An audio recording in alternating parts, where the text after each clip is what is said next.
Halo, selamat pagi. Perkenalkan, nama saya Ita Krisnawati. Saya mahasiswi dari Universitas Siber Asia untuk kelas akuntansi. Dalam kesempatan ini, saya akan menjelaskan tentang materi mengenai inflasi.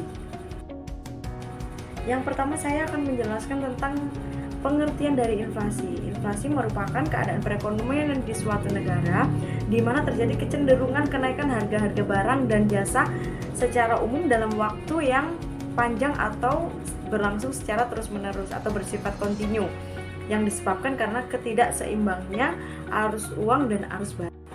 Yang kedua, di sini saya akan menjelaskan tentang kriteria inflasi. Nah, kriteria inflasi ini sendiri salah satunya yaitu kenaikan harga barang yang bersifat umum. Yang kedua, berlangsung terus-menerus dan jumlah uang yang beredar melebihi dari kebutuhan. Dan yang ketiga, ketidakseimbangan arus uang dan arus barang. Inflasi ini sendiri digolongkan menjadi dua, yaitu inflasi dari dalam negeri dan inflasi dari luar negeri. Yang keempat yaitu penyebab dari inflasi. Penyebab dari inflasi ini ada tiga. Yang pertama adalah tarikan permintaan atau demand pull inflation. Nah, inflasi ini disebabkan permintaan atau daya tarik masyarakat yang tinggi pada suatu barang atau jasa, yang mana biasanya dipicu dari membanjirnya likuiditas di pasar sehingga permintaan jadi tinggi dan memicu perubahan tingkat harga. Peningkatan permintaan ini menyebabkan harga faktor produksi meningkat.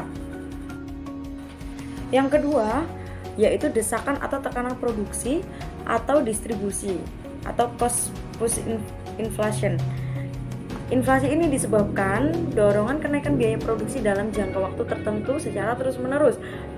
Biasanya inflasi ini dipengaruhi desakan biaya faktor produksi yang terus meningkat, kelangkaan produksi, dan kelangkaan distribusi.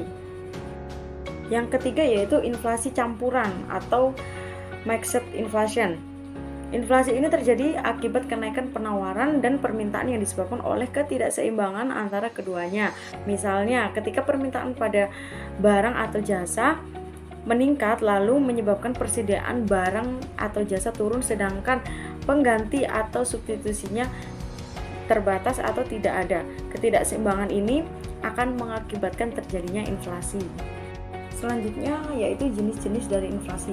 Jenis-jenis dari inflasi bisa dikategorikan berdasarkan kenaikan harga, berdasarkan asalnya, dan berdasarkan besarnya cakupan pengaruh terhadap negara. Yang pertama, berdasarkan kenaikan harga, inflasi dapat dibagi menjadi 4 bagian, yaitu inflasi ringan, inflasi sedang, inflasi berat, dan hiperinflasi. Nah, secara berdasarkan asalnya, inflasi dibagi menjadi 2, yaitu inflasi dari dalam negeri atau domestic inflation. Yang kedua, inflasi dari luar negeri atau imported inflation. Berdasarkan besarnya cakupan pengaruh terhadap harga, yaitu dapat dibagi menjadi 3, yaitu inflasi tertutup, inflasi terbuka, atau hiperinflasi. Selanjutnya untuk cara mengatasi inflasi. Nah, untuk cara mengatasi inflasi ini ada 3 kategori, melalui kebijakan fiskal, yang kedua melalui kebijakan moneter, dan yang ketiga melalui kebijakan lainnya. Untuk melalui kebijakan fiskal, inflasi dapat diatasi dengan menggunakan kebijakan fiskal yang berarti mengatur penerimaan dan pengeluaran pemerintah. Dengan menghemat pengeluaran pemerintah, inflasi dapat segera teratasi, atau dapat juga kenaikan tarif pajak rumah tangga maupun perusahaan. Yang kedua, melalui kebijakan moneter. Kebijakan moneter adalah langkah yang dilakukan untuk menjaga kestabilan moneter guna meningkatkan kesejahteraan masyarakat. Kebijakan ini dapat dilakukan dengan cara membatasi jumlah uang yang beredar, menetapkan persediaan kas, menaikkan suku bunga atau kebijakan diskonto, dan menerapkan kebijakan operasi pasar terbuka. Yang ketiga, untuk kebijakan lainnya. Selain kebijakan fiskal dan moneter, pemerintah juga bisa mengatasi inflasi dengan cara meningkatkan produksi dan jumlah barang di pasar, serta menetapkan harga maksimum untuk beberapa jenis barang. Selanjutnya yaitu dampak dari inflasi. Dampak dari inflasi ini bisa disebabkan dari beberapa faktor. Yang pertama, dampak inflasi terhadap pendapatan. Inflasi dapat mempengaruhi secara positif maupun negatif terhadap pendapatan masyarakat. Misalnya, Saat terjadi inflasi lunak, maka perusahaan akan merasakan dampak positif karena terjadi perluasan produksi sehingga dapat meningkatkan perekonomian. Yang kedua, dampak inflasi pada bidang ekspor. Biaya ekspor akan mengalami kenaikan biaya yang tinggi saat terjadi inflasi. Hal ini tentu saja berdampak negatif untuk para pelaku ekspor. Yang ketiga, dampak inflasi terhadap minat menabung. Pada saat inflasi terjadi, minat menabung seseorang akan semakin berkurang karena bunga yang didapatkan menjadi jauh lebih kecil. Sedangkan penabung tetap harus membayar biaya administrasi tabungan yang ia miliki sendiri.